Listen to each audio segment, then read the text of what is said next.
প্রিয় দর্শক, কেমন আছেন? আশা করি সকলেই ভালো আছেন। আলহামদুলিল্লাহ, আপনাদের দয়ায় আমিও ভালো আছি। তো দেখেন, আমার প্রিয় ওয়াইফ কতগুলা খাবার আমার জন্য তৈরি করেছে।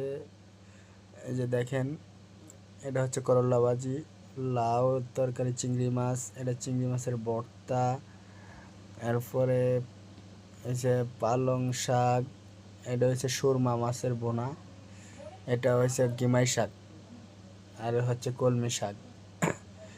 ঠিক আছে। এরপরে হচ্ছে যে এইটা হচ্ছে গিমাই শাক, যে কাঁচামরিচ দেখা যায়।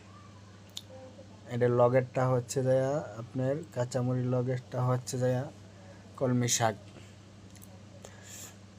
তো আবার কি আছে, ওই যে দেখেন করল্লা ভাজি। করল্লা ভাজিও ভালো, মানুষ খাইতে পারবে। করল্লা ভাজি হচ্ছে ভিটামিন। আবার সুরমা মাছের বোনা, আবার লাউ দিয়ে চিংড়ি মাছ। এই যে আর এক আইটেম দিছে, আইটেমটা হচ্ছে এটা পেঁপে ভর্তা, কাঁচামরিচ দিয়ে পেঁয়াজ দিয়ে করলো। কার কাছে কিরকম লাগে পেঁপে ভর্তা জানি না, কিন্তু আমার কাছে সবচেয়ে ভালো লাগে, প্রিয় একটা ভর্তা। আর একটা আইটেম আছে, তো ওইটাও করতেছে, ওইটাও দিব। দেখেন, তো এখানে অনেকগুলা খাবারের আইটেম আছে, জানি না কার কাছে কিরকম লাগে। তো এই যে কলা ভর্তা দিতেছে, এই যে দেখেন পালং শাক, আর হচ্ছে যায় গিমাই শাক। গিমাই শাক জানি না কার কাছে কিরকম লাগে, কিন্তু আমার কাছে খুব ভালো লাগে। এই যে দেখেন আর একটা আইটেম দিছে, এইটা হচ্ছে কলা ভর্তা।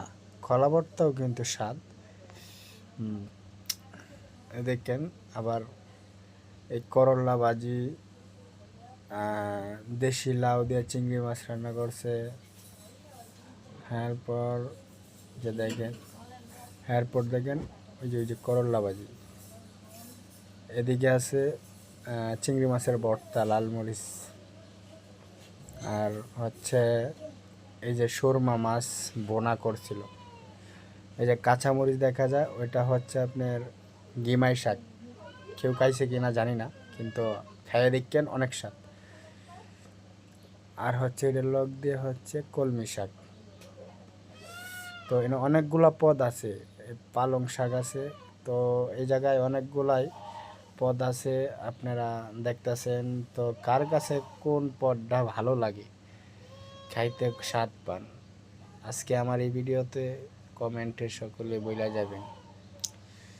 তো আশা করি সকলে ভালো আছেন, আমিও ভালো আছি আপনাদের দোয়ায়। তো এই রমজান মাসের উপলক্ষে সবার জন্য আমি দোয়া করি, ভালো থাকেন, সুস্থ থাকেন। সকলেই এই রোজাগুলো রাখার চেষ্টা করবেন, নামাজ করবেন, তারাবি পড়বেন। সকলের জন্য দোয়া করি। আর আমার এই ভিডিওটা যদি আপনাদের মাঝে ভালো লাগে, লাইক কমেন্ট শেয়ার করবেন, অন্যদের মানুষকে দেখার সুযোগ করে দেবেন। সকলে ভালো থাকবেন, সুস্থ থাকবেন। আসসালামু আলাইকুম।